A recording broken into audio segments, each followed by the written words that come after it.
Party స్టార్టింగ్లో party ప్రకటించేటప్పుడు stage మీద ఉన్న అంటే వైఎస్ఆర్సీపీ పార్టీ ప్రకటించేటప్పుడు స్టేజ్ మీద ఉన్న వాళ్ళలో వైఎస్ జగన్మోహన్ రెడ్డి, వేణుబాకం విజయసాయి రెడ్డి, వైఎస్ విజయమ్మ.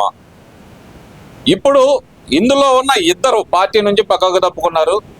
మరి జగన్మోహన్ రెడ్డి పార్టీ పరిస్థితి ఎలా ఉండబోతుంది అనుకోవచ్చు అంటారు? మీరు చెప్పిన విధంగా ఏదైతే మరి ఆయన పర్సనల్ లైఫ్లో కూడా జగన్మోహన్ రెడ్డి గారి కేసుల్లో రెండవ స్థానం A2 అని చెప్పేసి ఈ రోజుకి కూడా ఆంధ్ర రాష్ట్రం అంతా సంబోధించడం మనం అందరికీ తెలిసిన విషయం. ముఖ్యంగా ఇవాళ ఏదైతే విజయసాయి రెడ్డి రాజకీయ సన్యాసం అని చెప్పేసి ఒక ప్రకటన చేయడంలో ఉన్నటువంటి అంతర్యం ఖచ్చితంగా మరి లండన్ వెళ్ళినటువంటి జగన్మోహన్ రెడ్డి గారు మరి ఇండియాకి వస్తే జైలుకి, రాకపోతే నీరవ్ మోడీ, లలిత్ మోడీల జీవితం కొనసాగించుకోవడానికి మరి ఆయన ఫిక్స్ అయిపోయి ఉంటాడు.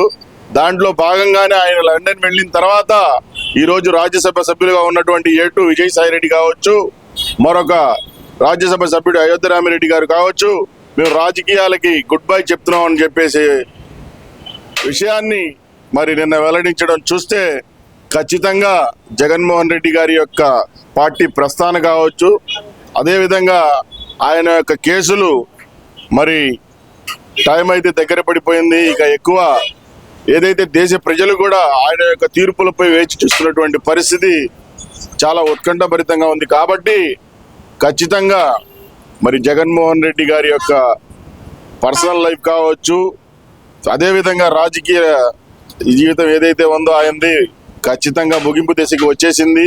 దాంట్లో భాగంగానే మరి విజయసాయి రెడ్డి కావచ్చు, వీళ్ళుగా అయోధ్య రామిరెడ్డి కావచ్చు, గతంలో ఎంతో మంది మరి జంపు జిల్లాలను మనం చూసాం.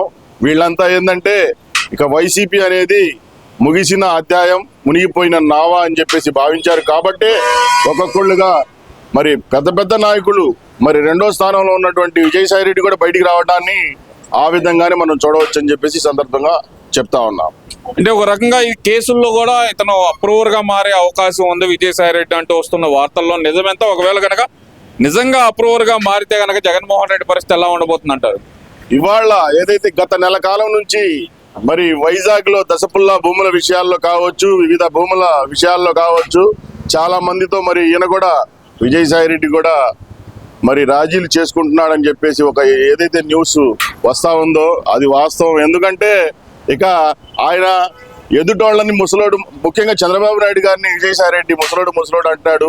ఇవాళ ఆయన వయసు ఆయనకి ఏదో తట్టుండిద్ది. దాంట్లో భాగంగానే మరి విజయసాయి రెడ్డి కూడా మరి నేను ఇంకా తప్పించుకోవాలి, ఇక ఏదైతే ఈ కేసుల పరంపర ఉందో నేను సహించలేనని ఒక నిర్ణయానికి వచ్చే మరి విధమైనటువంటి సెటిల్మెంట్లు చేసుకొని అదే విధంగా మీరు చెప్పినట్టుగా మరి చింతామణి నాటకంలో చింతామణికి కల్లో కృష్ణుడు కనపడ్డట్టు మరి విజయసాయి రెడ్డి కూడా మరి అప్రూవర్గా మారే సూచనలు ఖచ్చితంగా కనపడుతున్నాయని చెప్పేసి ఇవాళ రాష్ట్రంలో మేధావులు కావచ్చు, విశ్లేషకులు కావచ్చు, ప్రతి ఒక్కరు చెప్తున్నటువంటి మాటగా చూడాలి అని చెప్పేసి సందర్భంగా చెప్తా ఉన్నా. ఇలా అదే కనుక జరిగితే కనుక అంటే ఇప్పుడు సుప్రీంకోర్టు ఇచ్చిన ఏదైతే కనుక తీర్పుల ప్రకారం కానీ లేదంటే గతంలో సుప్రీంకోర్టు వ్యాఖ్యల ప్రకారం కానీ చూస్తే కనుక ఈ నెల చివరి నుంచి అంటే ఫిబ్రవరి మొదటి వారంలో జగన్మోహన్ రెడ్డి కేసులు ఏదైతే ఈడీ, సిబిఐ కేసులు ఉన్నాయో అవి స్పీడ్ వేగం అందుకునే అవకాశం కానొస్తుంది. వీటిల్లో విజయసాయి రెడ్డి ఎంత పాత్ర పోషించబోతున్నాడు అనుకోవచ్చు అంటారు? సింపుల్ అండి. ఇవాళ ఈయన పార్టీలో నుంచి బయటికి రావటం, రేపు అప్రూవర్గా మారితే మరి కొన్ని అయితే ఇవి ఉంటాయి కదా సడలింపులు, దాంట్లో భాగంగా మరి ఆ విధమైనటువంటి చర్యల ప్రకారంగానే ఆయన నడుచుకుంటాడని చెప్పేసి భావించాలి. ముఖ్యంగా ఇక్కడైతే జగన్మోహన్ రెడ్డి గారి విషయంలో మరి ఏదైతే ఈడీకి సంబంధించినటువంటి కేసులు కావచ్చు, మనీ లాండరింగ్ కేసులు కావచ్చు, మరీ ముఖ్యంగా ఏదైతే ప్రపంచ స్థాయిలో మరి పేరు ప్రఖ్యాతులు అక్రమార్జనపై కేసుపై సంపాదించినటువంటి ఏదైతే అమెరికాలో ఉన్నటువంటి కేసుపై కూడా మరి రాష్ట్ర ప్రభుత్వం కూడా చర్యలు తీసుకోబోతా ఉంది. దాంట్లో భాగంగానే మరి ఆయన మెడకైతే ఖచ్చితంగా కేసులో ఉచ్చనేది చాలా గట్టిగా దృఢంగా బిగించుకోబోతుందని చెప్పి భావించే ఇవాళ విజయసాయి రెడ్డి కూడా అప్రూవర్గా మారే ఒక ఉద్దేశంతోనే బయటకు వచ్చాడని చెప్పేసి ఆంధ్ర రాష్ట్ర ప్రజలు కూడా భావిస్తా ఉన్నారు.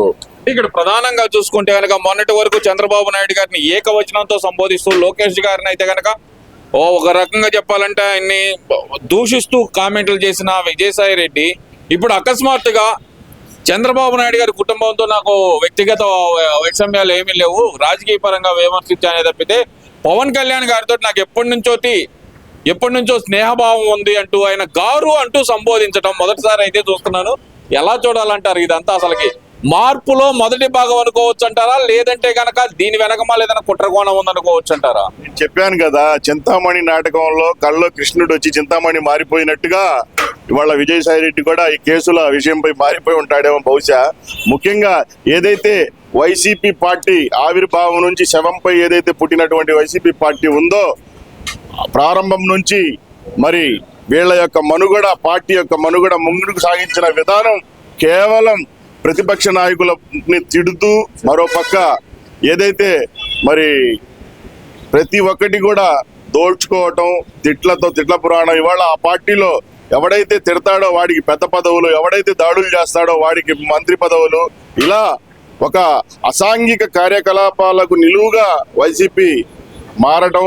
దాంట్లో ఏదైతే మరి దాంట్లో ఒక ఎగ్జామ్లో పాస్ అయిన విద్యార్థులకి ఏదైతే ప్రమోషన్ ఇస్తారో ఆ విధంగా వీళ్లకు ప్రోత్సహించుకుంటా మరి జగన్మోహన్ రెడ్డి గారు వారి యొక్క ప్రభుత్వంలో రౌడీలకు, గుండాలకు ఇవాళ మనకు తెలిసిన విషయం రాష్ట్ర వ్యాప్తంగా ఆ విధంగా నియంత పోకడలతో ఏదైతే ప్రజలు అద్భుతంగా ఒక అవకాశాన్ని ఒక 5 సంవత్సరాల కాలం ఇస్తే దాన్ని ఒక చీకటి రాజ్యంగా ఇవాళ, అదే కాకుండా గడిచిన 5 సంవత్సరాల జగన్మోహన్ రెడ్డి పాలనలో రాష్ట్రానికి రాజధాని కూడా చెప్పుకోలేని దుస్థితికి దిగజార్చినటువంటి ఘనుడుగా చరిత్ర పుటల్లో ఆయన పేరు కూడా నిలిచిపోబోతుంది. రాబోయే కాలంలో కూడా పిల్లలు ఇవాళ ఏదైతే నేటి బాలలే రేపటి యువత అన్నట్టుగా ప్రతి ఒక్కళ్ళు కూడా రాబోయే కాలంలో జగన్మోహన్ రెడ్డి అని ఒక ఎవడో పిచ్చి ముఖ్యమంత్రి ఒక 5 సంవత్సరాలు పరిపాలించాడంట, వాడు పరిపాలించినప్పుడు రాష్ట్రానికి రాజధాని కూడా లేదంట అని చెప్పేసి ఒక వింతలా మాట్లాడుకోపోయే రోజులు కూడా త్వరలో మనం కూడా చూస్తాం. ఖచ్చితంగా జగన్మోహన్ రెడ్డి యొక్క అధ్యాయం ఖచ్చితంగా అయితే 100% ముగిసినట్టే. ముఖ్యంగా రాజకీయ పరంగా ఆ పార్టీ యొక్క మనుగడ ప్రశ్నార్థకం. ప్రజలైతే ఎప్పుడైతే ఆయన్ని కేవలం పులివెందల శాసనసభ్యుడిగా మాత్రమే మిగిల్చారో మరి అప్పుడే మనం అర్థం చేసుకోవాలి. ఇవాళ జనం జగన్మోహన్ రెడ్డిపై ఎంత వ్యతిరేకతతో ఆ విధమైనటువంటి తీర్పునిచ్చారో అది మనం కూడా విశ్లేషించుకోవాలని చెప్పేసి ఈ సందర్భంగా చెప్తా ఉన్నాం.